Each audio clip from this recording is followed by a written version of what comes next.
What documents are required to build a complete PCBA? 90% of people still don't fully understand this. In today's video, I'll explain in 3 minutes what documents are required for a complete PCBA, which ones are mandatory, which ones are optional or advanced requirements.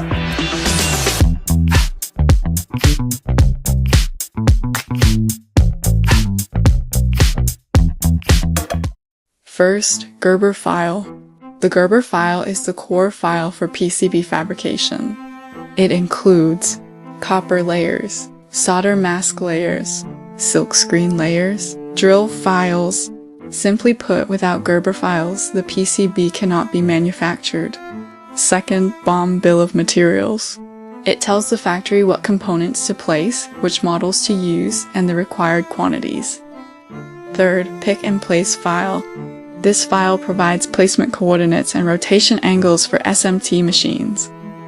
Fourth, assembly drawing, used for manual verification of component position and orientation, especially important during prototyping.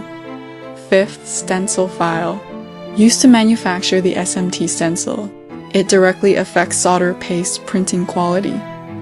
Sixth, programming file, required to program MCUs or memory chips so the board can function properly. Seventh, testing files, used to verify functionality and ensure stable quality. Eighth, special process requirement documents. For example, conformal coating, selective wave soldering, special cleaning requirements. These must be clearly specified in advance. In most standard cases, only the first 5 are required. Gerber file, BOM, pick and place file, assembly drawing, stencil file. With these 5 documents, standard PCBA production can be completed. If you choose PCBasic, we typically only require Gerber file, BOM. For the rest, we can help generate the pick and place file. We automatically create the stencil file. We assist with alternative component optimization. In many cases, we help optimize the BOM, reduce cost, improve manufacturability. That's the value of working with an experienced PCBA manufacturer.